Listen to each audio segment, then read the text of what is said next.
Welcome to Meditation and Mindfulness. Let's begin this week with a meditation.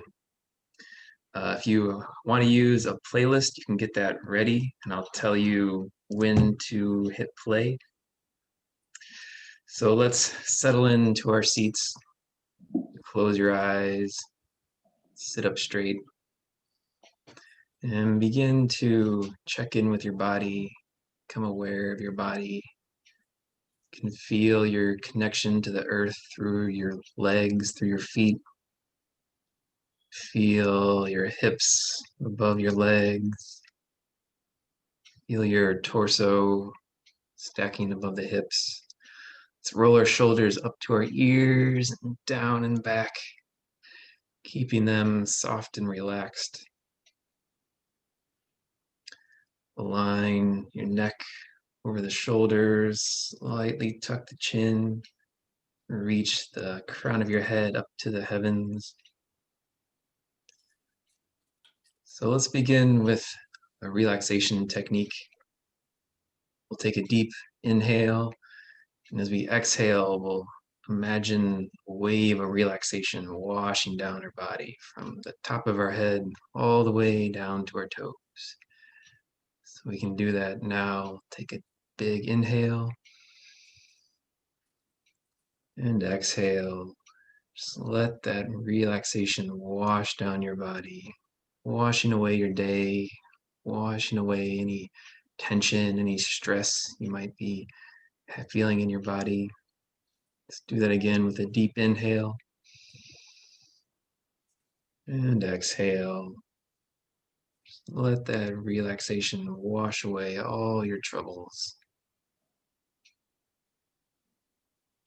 Let's do that 3 more times on your own. Big inhale and exhale, relaxation.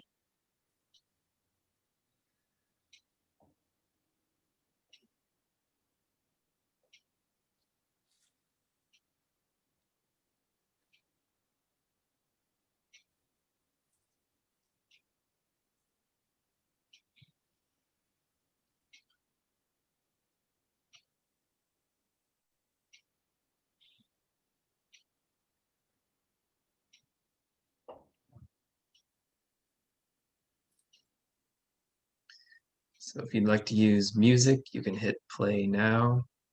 You can continue with that relaxation technique, or you can just sit and be still.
Slowly start to deepen your inhale,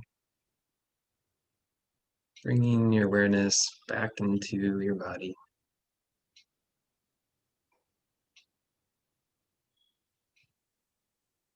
When you're ready, you can open your eyes and rejoin us. It looks like Waylon's getting up close and personal now.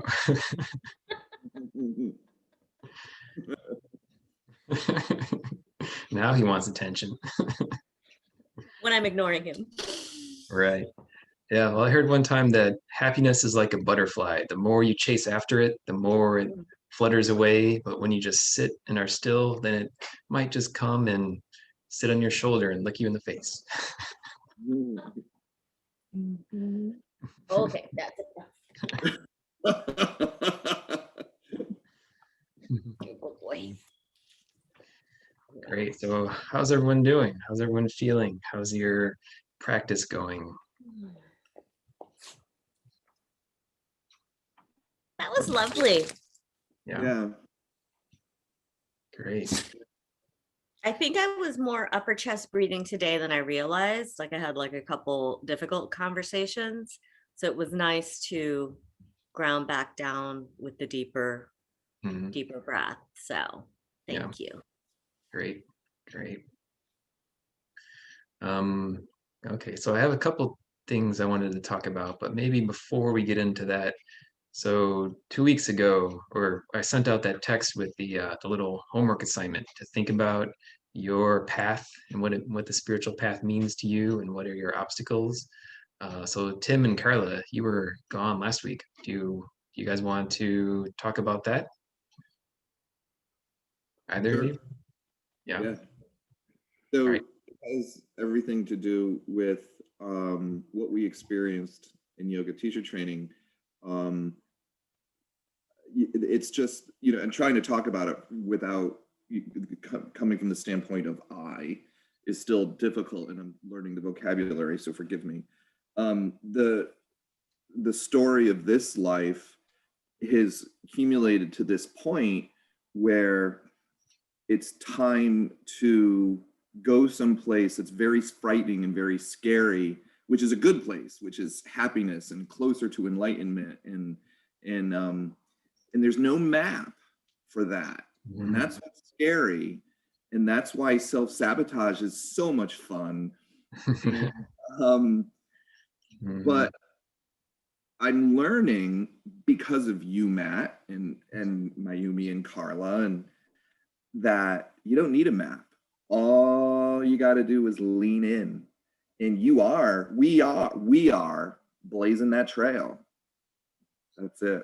So that's enlightened. That's not enlightenment, but it's like happiness for me is just leaning in, and wow, just feeling connected to you guys, not even talking to you, but knowing you're there. I'm like, there's other people doing something similar. I'm not alone. Thanks for being there. Thanks for helping along the path. It's like having a beautiful rest stop that gives you nourishment and says you're on the right path. Keep going that way. Yeah. It definitely helps to have company along the way, right? It helps us not feel so alone as we walk this path that's can seem lonely at some points, and especially in this crazy world that we live in, where a lot of people are just, totally consumed by their lives and sucked in by their lives. So, yeah, it's nice to have Sangha. I'm sure you guys have heard that saying that the three jewels of the path are the Buddha, the Dharma, and the Sangha. So like the teacher, the teachings, and then the community. So, yep. Yeah, it's definitely an important part. But why do you think it's scary? You mentioned that the first part that you're trying to get someplace scary, unknown. Personally, it's just overcoming fundamental programming. Like, you don't deserve that. It's like, and I don't want to belittle it, but it's very stereotypical, and that is belittling it too. But it's and it is scary, just the unknown. Even minus all of the programming, The unknown, I think that we're programmed by society to be afraid of things that are different. And how ridiculous is that? A shame. Yeah, yeah. Well, and our egos have natural fear of the unknown. Like when I talked before about the nature of the ego, it evolved to protect us. And when we were hunters and gatherers living in the savannah, the unknown could be very dangerous sometimes. So there is some innate resistance to the unknown inherent in our programming, in our hardwiring. So it's natural. Yeah. Cool. Great. How about you, Miss Carla? I sat with the question for a bit, and I think I feel it's like to know oneself, right? Like to reach that still small place within, and whether whether it is kind of working through all the programming or the cultural assumptions and history and ancestral things. Um, and I think it's also just coming into that place of getting comfortable in your own skin, and just having the courage to be fully expressed. Um, and there's so much that had to be shed along the way. And so it's like sticking through that of like, okay, is this even mine to carry? Is this true for me? Um, and even just what was true for me 5 years ago, perspective and experience might not make it true now. And so having the not to be so like, oh, I finally had this one breakthrough, so I'm set, but like continuing to like what I thought before might now be feel like an ill-fitting shoe. And that doesn't make it wrong, what I thought before, but it's just kind of that assuming best intention of all parties, including your intention for yourself, and the freedom to evolve and the courage to evolve, I think is what it is. And I mean, I have childhood friends who are just like, oh, she's gonna go like freaking sit silent in a cave on the Ganges. She's like fucking lost her shit. Right. And Yeah. I'm like, I don't care if you think that, you haven't done it, so you don't know what it can do for you. So like, whatevs. So I think there's that portion of just like, I'm gonna go to my own, what is it, the beat of my own drum. And I think, and that it's the uncovering of what your truth is in that, and then honoring the evolution of every other soul you encounter. So, I think that's the other thing, just learning the tolerance of, even if you see where someone is stuck, that it's not yours to unstick for them, right? So just like having to have enough self-possession, um, and respect for the others in your world to not try to save them from themselves, to not should on them. And so those are the things that are part of what I feel is my path, is to learn how to embrace all of that and know that no 2 days will be the same, but to still return to the practice anyway. Yeah. Yeah. Great. Yeah, that's my story. I'm sticking to it. Yeah. Great answers. So I think I might excerpt out all these videos of you guys' answers and put them up on the Abby's website. Would that be okay with you? With a little feature, because I mean, one of the things I want to emphasize is that it means different things to different people, and they're all right answers, and they're all equally valid. And I think they could be helpful for people seeing all these different answers, and it could help people figure out the bits and pieces that resonate with themselves. So yeah, I think that'll be interesting.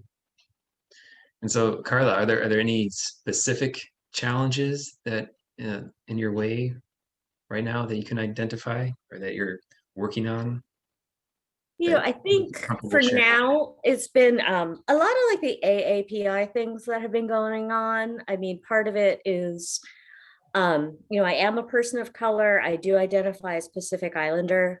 And so there are times where it's hard when you are where I am trying to be more involved. And then there's just this assumption that like we're in this together and we've had the same experience. And I don't hold that. Like I want to be supportive, but I also don't like the projection onto me. Like your stuff isn't really my stuff. Like I'm sensitive to what's happening, but and I want to be supportive so that things are better for many others. But I'm I'm not going to toe the the chips on the shoulder and the hangups. Like I want to be part of the solution, not reiterate all the wrongdoing. So that's one thing, and just also being even with some of the AAPI, and it might not be politically correct to say it, but when I'm constantly put into the the whole the pigeon being pigeonholed as Asian, where it's like when you do that, that's the checkbox that but that completely nullifies the heritage that I came from, the island that I'm from. We were seafaring people that navigated by the stars, and to kind of try to just put me into the checkbox on a form, um, it's hard to like not want to push back about this. Feels like a microaggression in a way. Um, and so I feel like it's become more pronounced because as people are trying to become more um, educated or, like expand their knowledge, when you get well, how's it for you as an Asian woman? And you're just like, God, no. Like, um, and so it seems small, but it is also really like something I'm proud of. Like I come from a teeny tiny island in the middle of the Pacific, and to try to categorize it in one other way, that doesn't resonate and doesn't feel like me, um, feels like a projection onto me that I'm not comfortable taking on as my cloak. So that's been as of late, of just trying to be part of it, trying to get meeting with other groups and other women groups in particular, and then finding that there's not always a resonance, and so then it's hard to keep the motivation to keep going, because you're like, am I even in the right arena? Yeah, interesting. Yeah, it's weird. Yeah, and so how are you working through that? And what are some of the like mindfulness principles that you're applying to that to help you deal with that? I think the breathing helps. I also find that, again, I said earlier, it's like I just have to respect the evolution of others, and it's like it's great that people are trying to make more strides, and so acknowledge the good of that versus holding it against them. So again, just trying to see the light in others, and just the tolerance, and being true to who I am regardless of what the environment is around me. And so sometimes that requires more mantra so that I'm not going into thought distortions about it. Yeah, great, awesome, cool. Anyone else want to comment on that or add anything to that? Okay. I had one little topic I wanted to talk about. This was about spiritual books and how it can be really helpful for each of us, especially as I'm describing how we each need to find our own path to figure out what works for us. And so having a spiritual book that you're reading kind of all the time can really help. So, I mean, I tend to have a book in my life that I'm working on every day. And so that can be another tool in your practice uh, to establish a practice of reading a little bit from a spiritual book every day. You can either do it at night before bedtime. That's what my teacher recommended. And I did that for a long time, but now I prefer to read for pleasure at night. Maybe that's just my rebellious nature. But right now I read right before I meditate in the morning. I think that's been helping me because it's nice to have just that kind of daily injection of good vibes or insightful knowledge. you'll often start to notice that the passage you read is exactly the thing you need to deal with whatever comes up in your life that day. So you might start noticing that happen. So I just want to encourage everyone to have that practice of just have a book that you're working on as part of your daily practice. And choosing the book is also a part of your practice. And so I've talked about several books, and if you want ideas, I'm happy to provide recommendations. But you want to find something that resonates with you. So hearing recommendations from friends or um, wherever wherever you hear about a book that catches your title, make note of that, or a title that catches your attention, you'll make note of that. I keep notes on my iPhone all the time for things like that. And another good way to find a book is if there's any bookstores left near your neighborhood with a section of spiritual books, that can be a good place to go. Just go to a physical bookstore and browse the books that are there well, most sections have some, or most bookstores have some kind of section for like Eastern philosophy or that kind of thing, spirituality.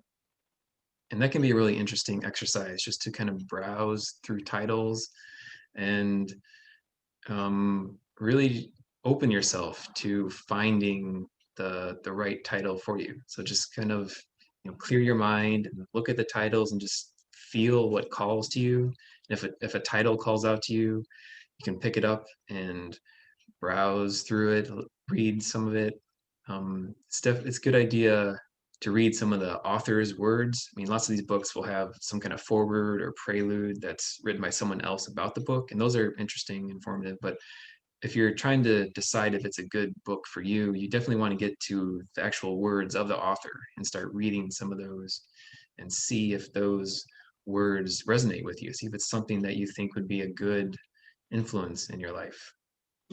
And just from personal experience, it's good to read a little bit at the beginning and then also kind of skim through it and just pick some passages in the middle and ending just to make sure it all kind of resonates with you. Because I've been disappointed sometimes where the introduction for a book will be really interesting, but then they get into the actual meat of it and it's like, oh, this doesn't really sound good to me. So that's just a little tip from personal experience.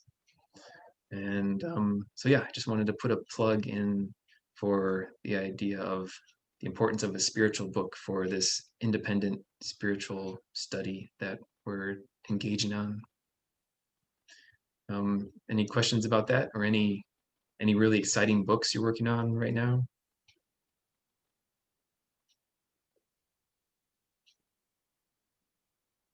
No? All right. Great. I love your suggestion though, and it's going to resonate. I wish I could show you, but to my left there's a stack, and I'm not exaggerating when I say about 300 books that I love the titles of that I haven't actually read, and you've inspired me, and I'll pick one up tonight. Perfect. Yeah. Cool. All right. Any other questions or comments about that? Well, I'm so excited. I finally got The Hidden Life of Trees. I don't know how spiritual it is, but Gina and Lori loved it from YTT. So I picked that up. And then it's funny what you were saying about it being important to read the author's books. One of the books that had gotten a lot of attention was it like Dan Millman's The Way of the Warrior something, Way of the Warrior. Anyway, a lot of people really liked it. I hated it. I 100% hated it. But then I heard of this one instead, which was called The Heroine's Journey, which was more of a female perspective, and like love it. So it was funny how like the one just exactly what you said, it just incited so much like I can't, and I would try more and more and I couldn't get into it. And so the last add-on I'll make to your point about the books is there was a librarian who made a recommendation that if you're under 50 years, if you're under 50 years old, read the first 100 pages of a book. And if you don't love it, then you can give it up. But if you're 50 years or older, read the first 50 pages of the book. And then if you hate it, you can give it up because there's that many more books in the world to read.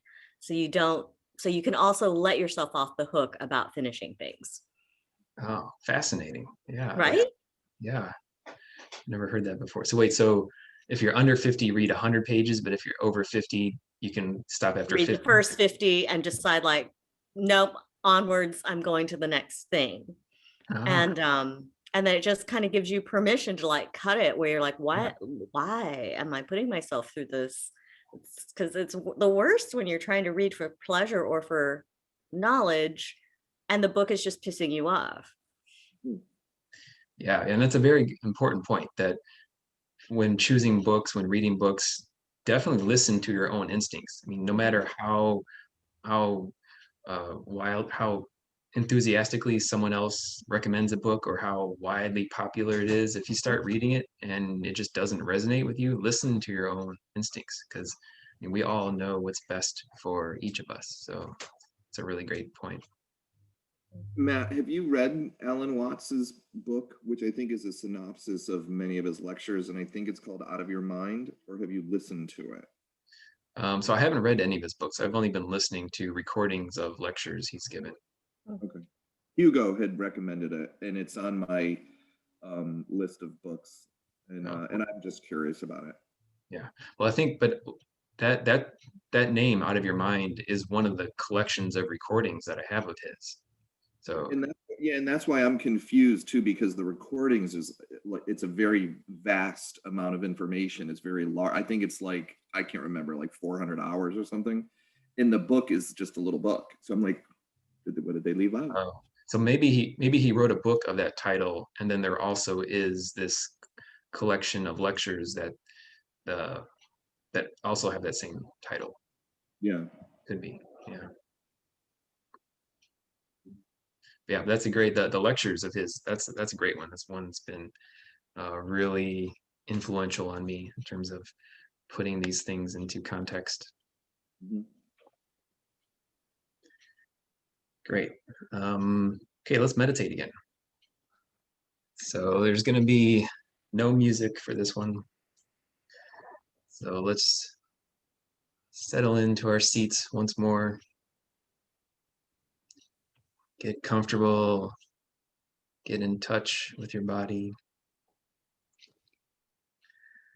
And for this meditation, there's not really any technique. Just we're going to, well, I guess you could call it a technique, but we're just going to do nothing. Just watch the mind. So I guess you could call it be the witness. I'm sure you've heard that phrase before.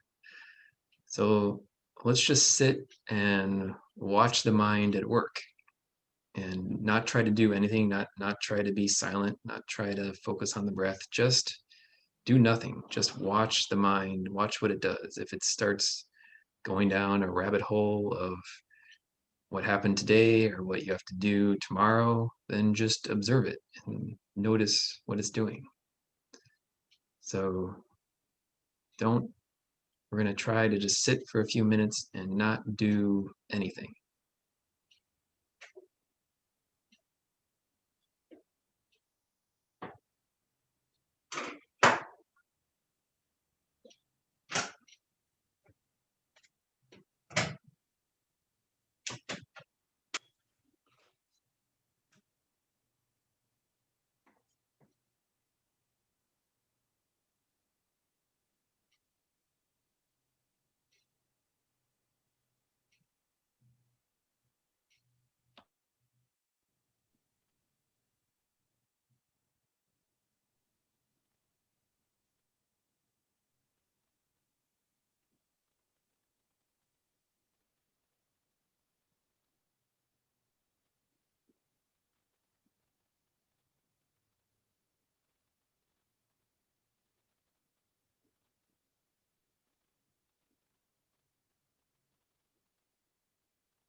When you're ready, slowly deepen your inhale,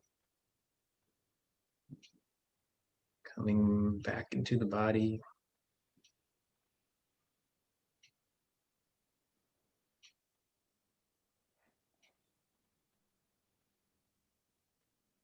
When you're ready, you can open your eyes and rejoin us.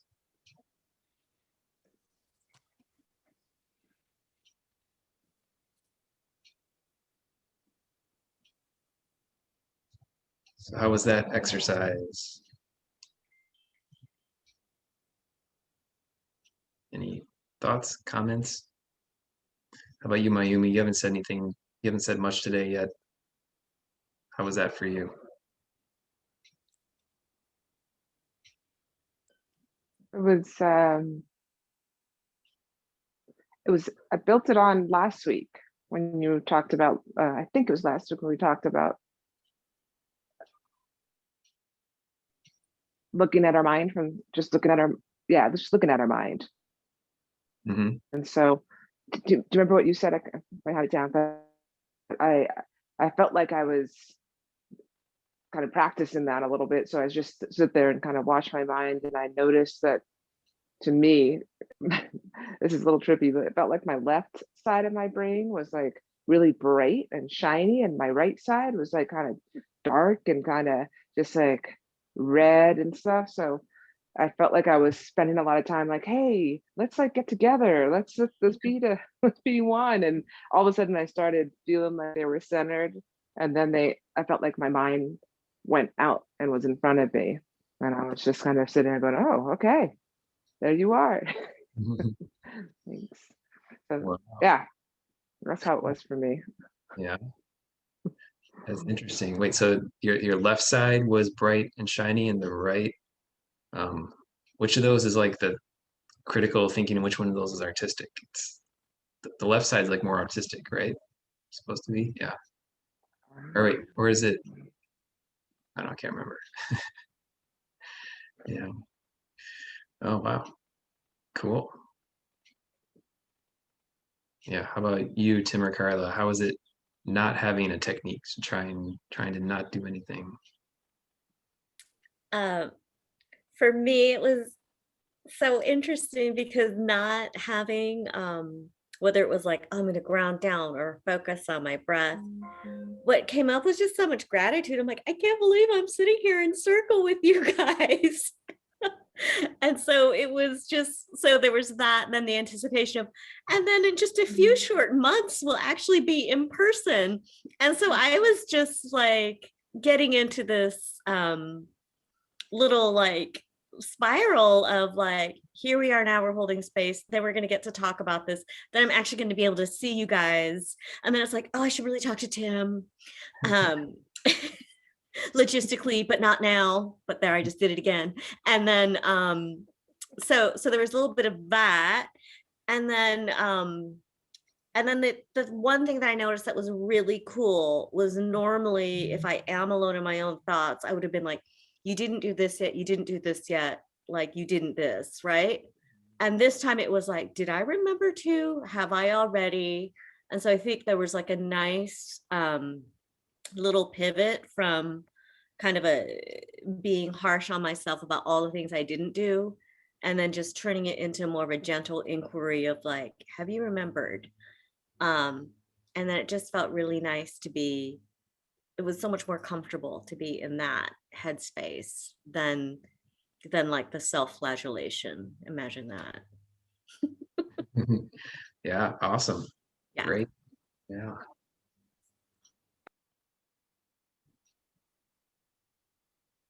So I just one of the things that I just experienced was just this acknowledgement of the more I meditate and the more I am connected to you guys, especially how much more observant I am of getting out of my body, and then the distractions that pull me right back into my body.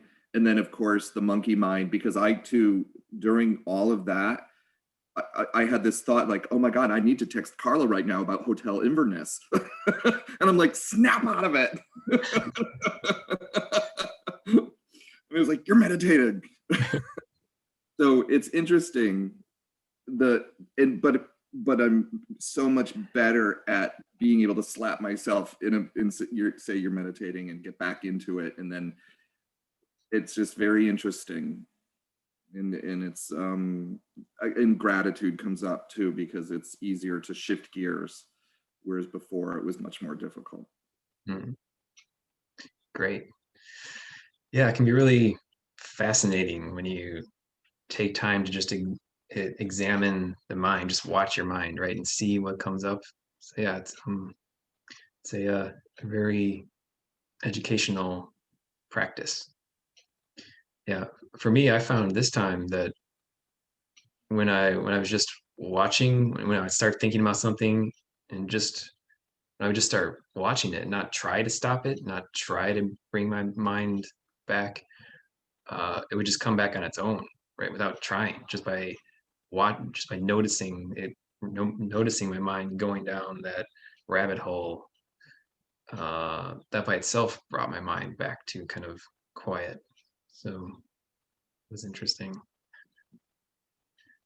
Yeah, there's a whole line of thinking, or one kind of path or tradition, um, really kind of epitomized by Ramana Maharshi, if you've heard that name. He's one of those great saints in India, about self-inquiry, just trying to pin down where is the I inside each of us, trying to identify.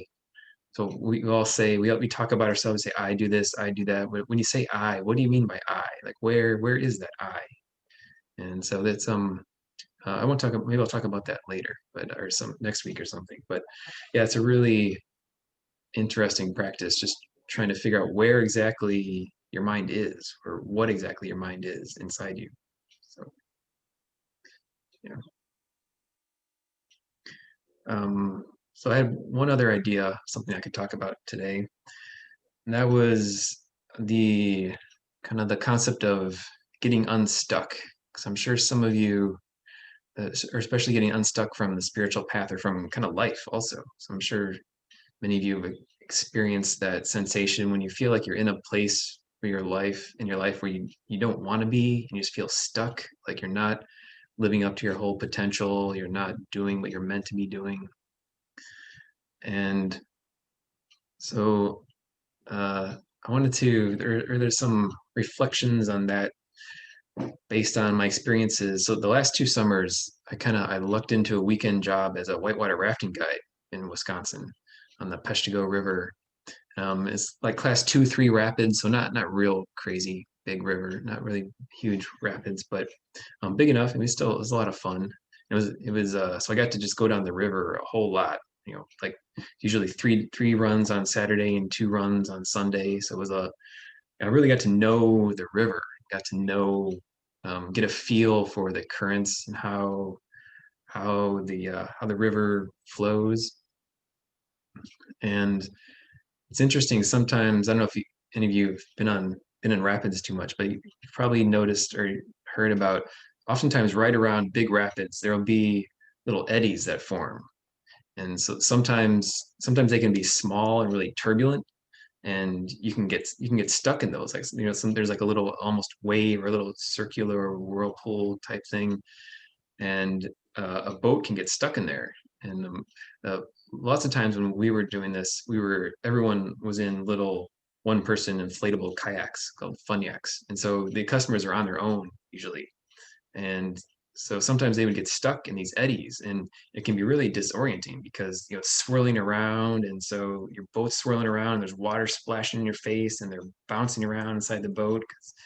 And so it's possible, even though in the midst of all this great energy and great chaos and all this flow, all this current, you can get stuck sometimes, and it feels, you don't feel like, it still feels like something's happening because there's all this motion going on, but you're not really moving anywhere.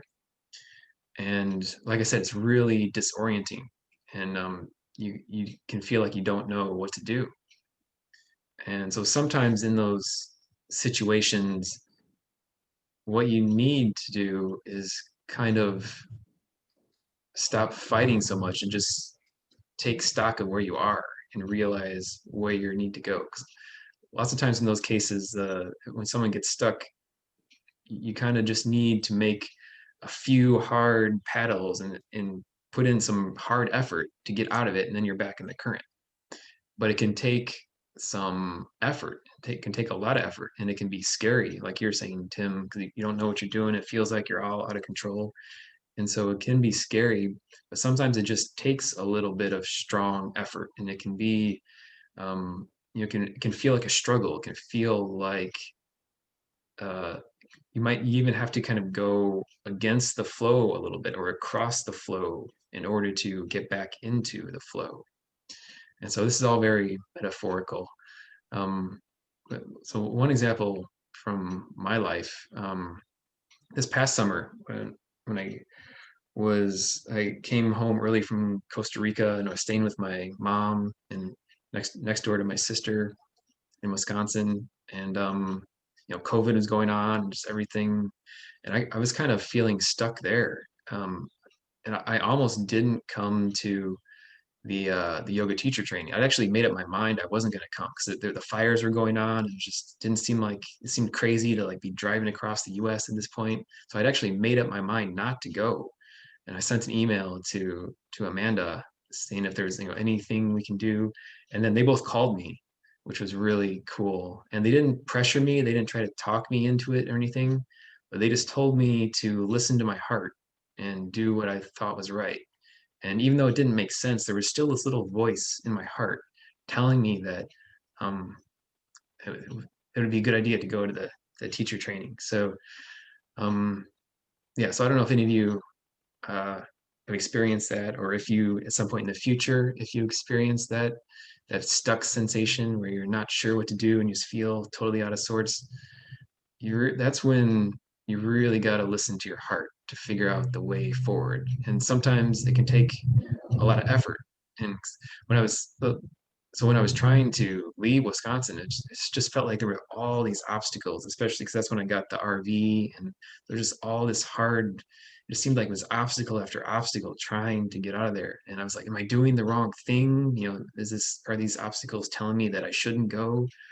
But I just kind of kept listening to my heart. And then encouragement from Nick and Amanda was like really, really helpful. I was really amazed that they took that time to call me like that. And so, yeah, so I just wanted to talk about that idea of getting stuck and how sometimes getting unstuck can take a lot of effort and it can be scary. But if you're tuned into your heart, you can usually find your way out of those situations. So yeah, just wanted to share that. Any questions or comments? I love what you just said. And in a nutshell, I know we have a lot of time. The last couple of months after having left California with you guys was probably the darkest night that I've experienced. And I knew that there would be some backlash to the separation from having left what we experienced. And I didn't realize it was going to bring me to the depths of the darkness that I went to. And I didn't know what to do. And I felt lost. I didn't feel that, well, I shouldn't say that I didn't feel connected to you guys, but because I was connected to you guys and I remembered to practice and to have a little bit of discipline and implement the most fundamental lesson that we learned, and that was listen to your heart. And it was like taking a breath. And I've laughed. Literally, I remember the day that I took a conscious breath, the first breath in about 3 months. And I quit half of my jobs. And I laughed, and I don't care if I have any money or not, whatever. And I just had faith knowing that everything was going to be fine. And everything, in long story short, everything is more than fine. And God, what a great thing to do. Just listen to your heart. Yeah. Great story, Tim. Yeah. Mhm. Cool. Well, we're running out of time, so let's do one more meditation. And we'll use music. So if you have that, can get that ready. I'll tell you when to hit play. So for this one, after talking about the heart, let's meditate on the heart. It's always fun to meditate on the heart. So let's find our comfortable seat and settle into our body. And so for this meditation, let's just focus on the heart. You may want to put your hands on your heart so you can feel that reminder. And just think about, just imagine just pouring love into your heart. So on each inhale and on each exhale, just breathe in love into your heart and just feel that love swirling around your heart, bathing your heart in warmth and compassion, seeping into all the little cracks in your heart and just filling you with love. So if you'd like to use music, you can hit play now.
Slowly deepen your inhales,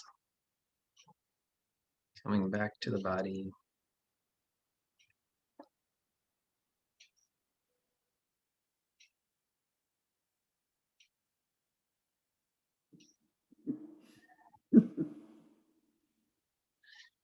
Great. So, anyone have any final comments, or are we just ready to go? Just that when you just said to like slowly come back into your body, a voice in my head yelled, "No!" I just thought I should tell you that. Weird. Yeah, well, that's a good kind of ego resistance, I guess. Great. All right. Well, thanks for joining us tonight. It's great to see you all. Yeah. Have a good week. Thank you, Matt. All right. Thanks. Bye. See you next time. See you next week.